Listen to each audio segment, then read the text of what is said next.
Welcome back. The Anambra State Governor Willie Obiano has assured the Igala-speaking community in Anambra West local government area of his administration's commitment to developing the area. The governor gave the assurances during a courtesy visit by members of the community who came to present issues and challenges affecting them. A delegation from Olumbanasa, the Igala-speaking community, a minority group from Anambra West local government area of the state, meets with Governor Willie Obiano. They are here to interact with him on issues bordering on the community and also seek his intervention in areas such as transportation, health, agriculture, and education. The local government was established in 1996 as Anambra West local government as it is today. So deliberately the headquarters was cited against them by way of trying to placate we, the Igalas, who are complaining and marginalized. The whole idea was to bring government close to us so that we can enjoy the benefit of having the things that people what we call dividends of democracy. We want to say, Your Excellency, that right now that local government is not functioning appropriately. The governor tells them of the 11-kilometer road project ongoing at Miata Anam to Nzam, which is their headquarters, to solve the unsavory experience of travelers and the community on the road. He also explains his agenda in agriculture and other plans he has for residents. We selected 2 schools in your area to upgrade for science. We bought a lot of science equipment, well-made, and we selected 2 schools in the Igala-speaking area, 2 secondary schools in the Igala-speaking area, and upgraded them to that science, to be that much. And the Commissioner for Education will visit to make sure that if the school is not large enough, we'll quickly do a special building that will warehouse the science instruments and equipment. The delegation from the community leaves feeling satisfied and gives assurance that they will support the governor at all times. Encourage a more stable and humane environment for journalists to carry out their duties on a global scale is a focus for this year's edition of World Press Freedom Day. Our correspondent Cynthia Are attended a session put together by the United States Consulate General to mark the global event and now reports. Eritrea, North Korea and Saudi Arabia are the top 3 countries in which press freedom is an illusion. In order to avoid Nigeria making that list, the U.S. Consulate General has put together this session, bringing together journalists and aspiring journalists to talk about press freedom. With exactly 1,189 journalist deaths recorded since 1992 till date, and 199 harassment cases in 2015 alone, it's no wonder this year's theme for the World Press Freedom Day centers on protection and safety of journalists. The former editor for the defunct Next newspaper has some harsh words for the Nigerian Union of Journalists and the Nigerian Guild of Editors regarding the role played by both groups in press freedom. I think both the Guild of Editors, of which I'm a member, and the Nigerian Union of Journalists, with all due respect, have failed in the way that they have dealt with issues around press freedom in this country. I don't think we are organized enough. I don't think we're putting in the resources that are required to protect journalists who come, under attack. Thankfully, people like Peter Nkanga have stepped up and are filling the vacuum, which is the Committee to Protect Journalists. And more often than not, they're the ones you find at the forefront of fighting this war. Speaking of the Committee to Protect Journalists, the group's West African representative painted a vivid picture of what some Nigerian journalists face on the job. Some even pay the ultimate price. For photojournalist Benuwalaka, reliving his brutal experience of 4 years ago was relatively easy, but he's still optimistic that he will get justice for the wrong done to him and has a message for the general public. Looking back, we don't say that that's why there's a freedom of information. I wouldn't say that there's a change because you go here and there, people want to, bounce on you for bringing out your camera to take some photographs. Nothing has changed really.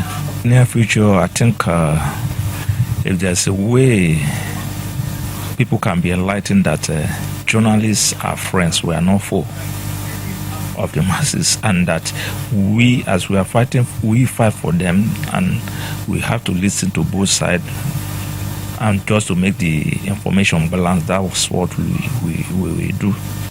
The issue of journalism safety is one which hits close to home with recent experiences like Channels Television's Charles Eruka, who was lucky to escape death while covering a political rally in River State back in 2015. I am aware that you and your colleagues have been trying to make use of the Freedom of Information Act that Nigeria adopted in 2011. I encourage you to persist until the law is enforced, including pressing hard for amendments to strengthen the law.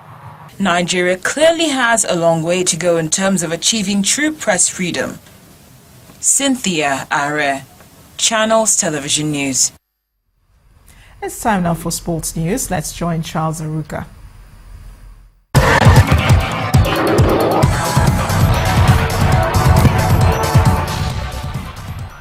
Thanks, Amarachi, and welcome to Sports News. Atletico Madrid reached their second Champions League final in 3 years by edging past Bayern Munich on away goals in a pulsating semi-final. Trailing 1-0 from the first leg in Spain, Bayern leveled the tie through Xabi Alonso's deflected free kick. Atletico keeper Jan Oblak saved Thomas Muller's low penalty before Antoine Griezmann coolly fired in an equalizer. Robert Lewandowski's header set up a tense finish, but Atletico held on after Fernando Torres missed a penalty. Well, Nigeria Basketball Federation has enlisted 3 players from the prestigious National Basketball Association in its 27-man squad for the 2016 Rio Olympic Games in August. They are Al Farouk Aminu of Portland Trail Blazers, Festus Ezeli of Golden State Warriors, and Giannis Antetokounmpo of Milwaukee Bucks. The trio will be joined by 22 other foreign-based professionals from top clubs in Europe, Asia and Latin America. Kano Pillars duo of Abubakar Usman and Stanley Gumut are the 2 players from the domestic league on the list. The NBBF also confirmed international friendly games against Argentina, Brazil, China, USA and Australia, while the team will open camp in Los Angeles on June the 27th. And in the local soccer scene, Flying Eagles coach Emmanuel Amuneke has dropped 6 players from the team's camp ahead of the CAF Under-20 Africa Cup of Nations qualifier with Burundi in Bujumbura on May the 22nd. 1 more player will be dropped next week to further reduce the number in camp to 30 as sanctioned by the Confederation of African Football. The Flying Eagles have so far played 5 matches before today, winning 4 and drawing 1. Nigeria must beat Burundi over 2 legs to advance to the final round of the qualifiers in July this year. Meanwhile, head coach of the national under-23 team, Samson Siasia, says he'll no longer release any player from camp to play for their clubs during the Nigeria Professional Football League midweek matches. Siasia says he has to take the decision as he barely had enough players in camp to start real preparations for the Olympics, which are barely 3 months away. Coach Siasia hopes to keep his players in good shape ahead of the South Korea Invitational Tournament coming up in early June. He says he has delayed announcing the list of foreign-based professionals because he has not been able to get assurances from their clubs on their release for the games. That's it on Sports News. Back to Amara with the rest of the news at 10.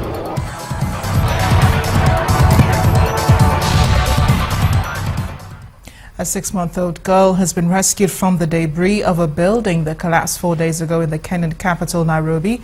Timitokwe Fagbemi has more on this and other foreign stories. Baby Dailerin Saisi Wasike has now been reunited with her father. The Red Cross says she was taken to the hospital, though she has no physical injuries. The 6-story building came down in heavy rain, killing at least 23 people. Dozens of people are still thought to be buried under the rubble, but hopes of finding more people alive are fading. Away from Africa, Russia is offering a little bit of hope to Syrians living in Aleppo as Moscow's Foreign Minister Sergei Lavrov says a unilateral truce declared by the Syrian military could be extended to the city of Aleppo in the next few hours. Sergei Lavrov says Russia is working with the UN and the US to include Aleppo in the regime of calm that has covered Damascus and Latakia province since Saturday. Finally, a U.S. serviceman has been killed near the northern Iraqi city of Erbil. U.S. Defense Secretary Ash Carter says that the death was the result of enemy fire, but he did not give further details. The U.S.-led coalition against the Islamic State says the American had been advising Kurdish Peshmerga troops. And that's the foreign news wrap-up. It's back to you, Amarachi. And the main news again. Commotion ensued today at the Edo State House of Assembly as the Speaker and his deputy were impeached by 16 of the 25 lawmakers. A female lawmaker, Elizabeth Ative, has been elected as the new Speaker. Also today, ending terror attacks and building closer trade ties were part of the agreement signed between Nigeria and Cameroon as President Paul Biya started his two-day official visit in Abuja. Finally, prominent Ogun State politician Senator Iyabo Anishilowo regained her freedom after she was abducted last week in Yewa local government area by unknown gunmen. Police say 2 suspects are in their custody in connection with the kidnap. That's the news at 10 tonight. Thanks for watching. I am Amarachi Ubani. Good night.